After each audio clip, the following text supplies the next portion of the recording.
गांव के सरपंच Shri Ramkesh ji, master Phool Kumar Petwad ji, Shri Ramphal Pali ji, retired ADC Shri OP Lohan ji. जैसा उन्होंने जिक्र किया कि मैं जब कभी नौकरी में था, जो शुरुआती साल थे उसमें जब मैं पहली बार एडीसी लगा तो उस समय लोहान साहब भी बगल के ज़िले में एडीसी होते थे उस समय।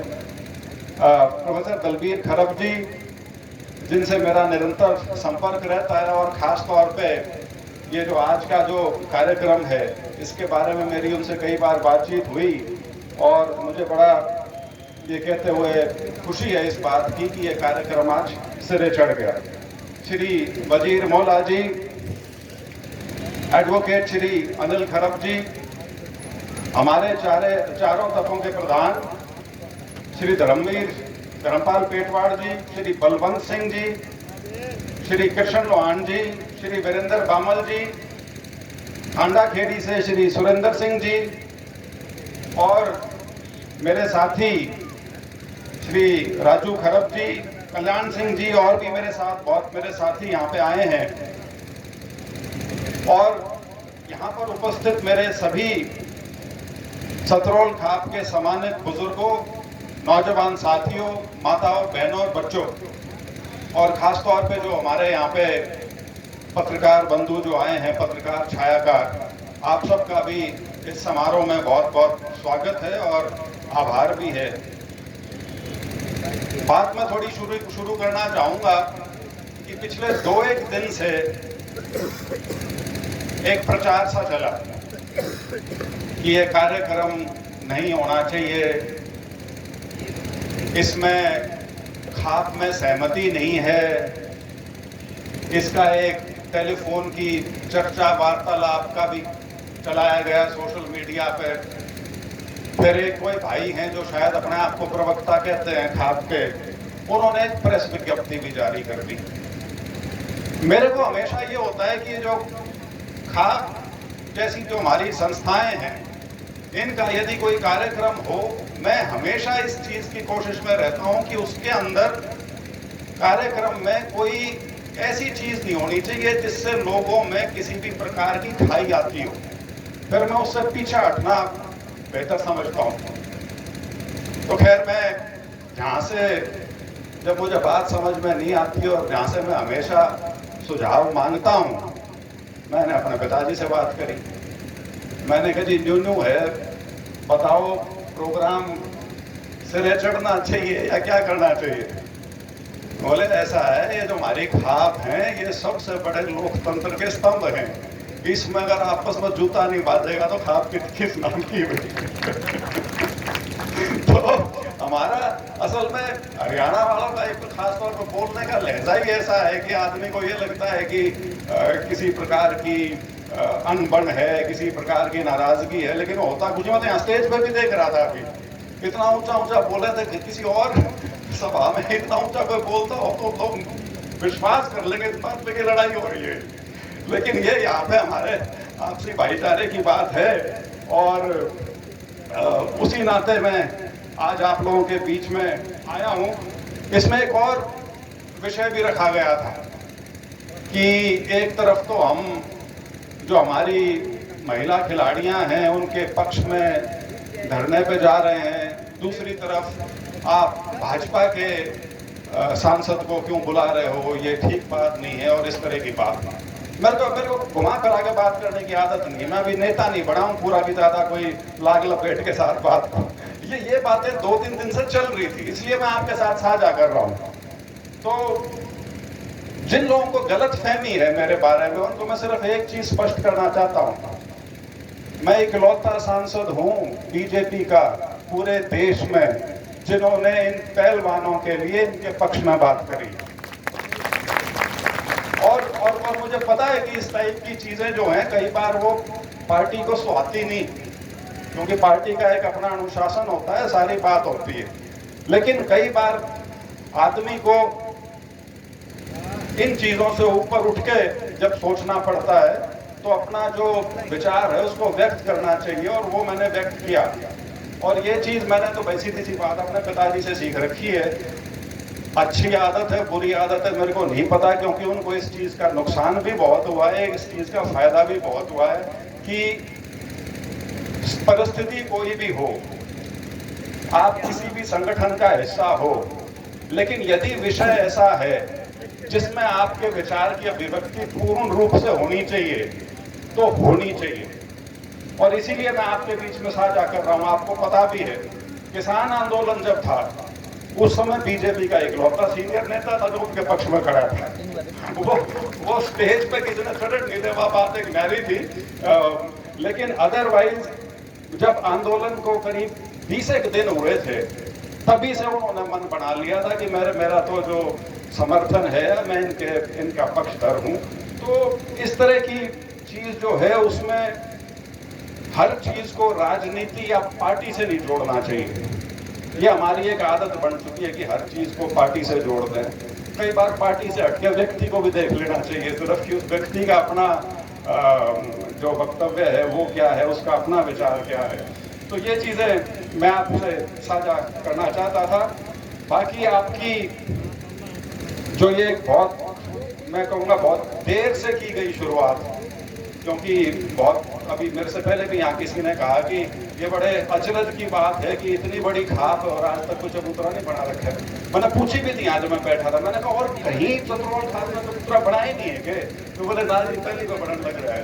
मैंने कहा तो बहुत छोटी छोटी खाप है, वो भी चबूतरा जब आता है तो सबसे पहला काम यही करती है कि ये बनाती है।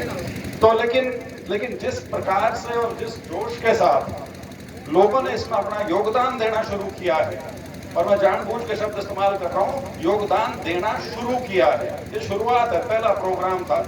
और ऑलरेडी बता रहे हैं मेरे को कि करीब 1.5 करोड़ के आसपास की राशि जो है वो या तो लोग अनाउंस कर चुके हैं या जिसमें उन्होंने अपना आश्वासन दिया है कि हम देंगे। तो क्योंकि कोई भी सामाजिक काम जो है वो सिरे तभी चढ़ता है जब समाज उसकी भागीदारी में अपना पूरा योगदान दे, उसकी जिम्मेवारी उठाए। इस तरह की चीजें बनना एक अलग चीज है, लेकिन बना के उसको चलाना और ज्यादा मुश्किल काम है। और मेरे को बिल्कुल विश्वास है कि नंबर 1 बनेगा, क्योंकि जिस प्रकार से लोगों ने सामने आके अपना योगदान दिया और जिस प्रकार गौतम जी ने कईयों से धक्के से भी करवा लिया और वो मान के दे भी गए, तो ये एक बहुत बड़ी बात है कि इतनी संख्या में लोग अपनी कमाई का हिस्सा एक सामाजिक काम में जब डालते हैं। तो अंग्रेजी में शब्द है ओनरशिप, मतलब आप उसको अपना लेते हो उस चीज को। और जिस चीज को अपना लो, चाहे उसके अंदर 5 पैसे ला रखे हो, लेकिन आदमी को ये होता है कि भाई इसमें मेरा भी योगदान है। मैं आपको छोटा सा उदाहरण दूंगा। मेरे पिताजी ने जब मंत्री थे तो ये फैसला लिया कि उचाना में कॉलेज बनाना है। तो मंत्री थे, पैसे तो उगा सके थे, इधर उधर से मांग सकते थे लोगों से, लेकिन पहली शुरुआत जो करी थी वो ये करी थी कि जितने भी गांव गवांड में जितने भी थे, सारी पंचायतों से उन्होंने पैसे लिए थे, ताकि हर गांव को ये लगे कि ये जो कॉलेज बनने लग रहा है इसमें हमारी हिस्सेदारी है, हमारी भागीदारी है, ये किसी एक की या किसी एक संस्था की बकौती नहीं। और इसी तरह से जिस जोश के साथ आज आप लोगों ने यहाँ पे अपना भागीदारी उसमें की है, आपका बहुत बहुत आभार। और मैं खास तौर पे आभार व्यक्त करना चाहूँगा पंचायत का, माजरा का, जिन्होंने इतनी मौके की ज़मीन जो है इस चबूतरे को बनाने के लिए दी है। क्योंकि वाकई दोनों तरफ से सड़क जाना और बिल्कुल कोने के ऊपर 1.25 किले ज़मीन किसी संस्था के लिए देना एक अपने आप में बहुत बड़प्पन की बात है जो पंचायत ने यहाँ दिखाया है। और एक चीज मैं जरूर कहूंगा कि खाप की जो मीटिंग वगैरह है वो तो हुआ ही करेंगी। आप खाप के नाते समाज के जो गहन विषय हैं उनके ऊपर विचार करेंगे, उनके ऊपर शायद कुछ फैसले भी लेंगे। मैं क्योंकि शहर में पढ़ा लिखा था, मेरी बहुत सालों तक ये मान्यता थी कि कानून जो है वो सर्वोपरि है और ये इस प्रकार की संस्थाएं हैं, ये एक बीते हुए जमाने की देन है जिनका आज के दिन आधुनिक युग में शायद कोई स्थान नहीं। लेकिन जैसे जैसे उम्र के साथ समझ आनी शुरू हुई, तब इस बात का एहसास हुआ कि समाज को जमीनी स्तर पर जोड़े रखने के लिए इस तरह की जितनी भी संस्थाएं हैं, चाहे आप उनको खाप का नाम दे लो या कोई और नाम दे लो, उनकी एक बहुत अहम भूमिका है। हाँ, सिर्फ उसके अंदर ये है कि एक तो अंधविश्वास नहीं होना चाहिए और एक रूढ़िवादिता नहीं होनी चाहिए। मतलब ये कि हर चीज को सिर्फ इसलिए नहीं पकड़ के बैठा रहना चाहिए कि बुजुर्गों ने कही थी। जमाने के साथ बदलना जो है वो अपने आप में एक बहुत बड़ी चीज है, और किसी भी समाज को आगे बढ़ने के लिए उसमें सबसे बड़ा योगदान है। और इसीलिए मेरे को खुशी है कि जो चबूतरा है यहाँ पे ये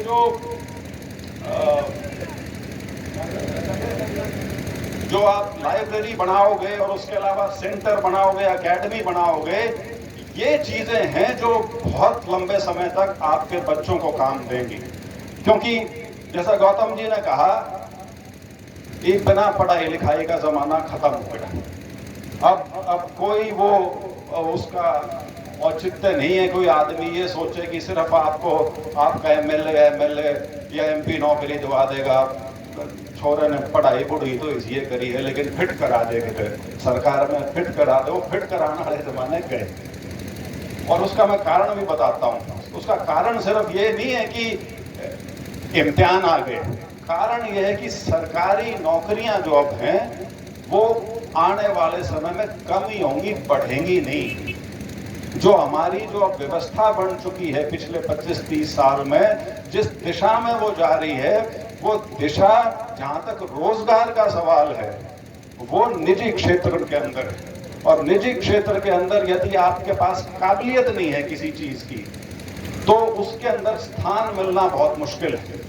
और उसके अंदर भी यदि आपको ऊंचे पदों पर जाना है तो उसके अंदर पढ़ाई के अलावा कोई और रास्ता नहीं। और मेरे को ये कहने में भी कोई झिझक नहीं है कि 3 चीज अपने बच्चों को बचपन से पकड़वा दो, साइंस, अंग्रेजी और गणित। ये 3 चीज अगर नहीं पकड़ेंगे तो आने वाले जमाने में पिछड़ी लाइन में जाकर खड़ा होना पड़ेगा, सामने वाली पंक्ति में कोई स्थान नहीं मिलेगा। और इसके बारे में किसी को कोई मुगालता नहीं होना चाहिए, गलतफहमी नहीं होनी चाहिए। तो इस प्रकार की जो आप चीज यहाँ बनाने की सोच रहे हो, वो उसका एक बहुत बेहतरीन एक उसका हिस्सा है।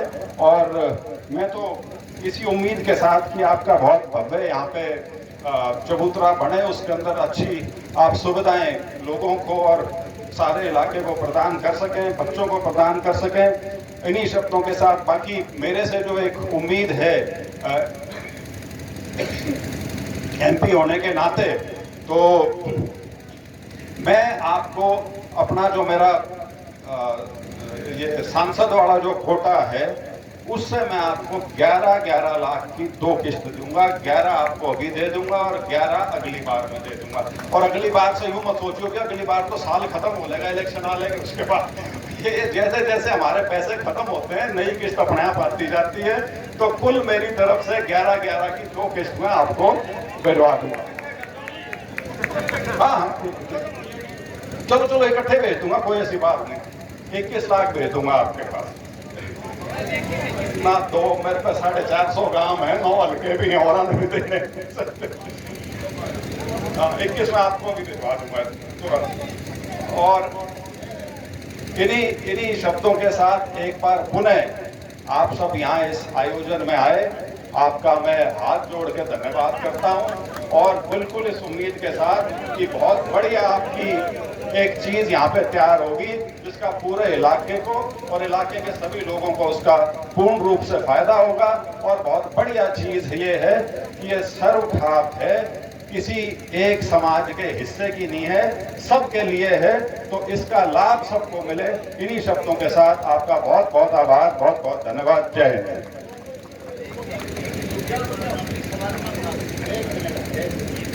वैसे तो मैंने बोलना था बाद में, सिर्फ धन्यवाद ही करने के लिए, स्वागत के लिए आया था मैं, लेकिन मैं एक आध बात भूल गया, इसलिए भाई थोड़ा सा बताना चाहता हूँ।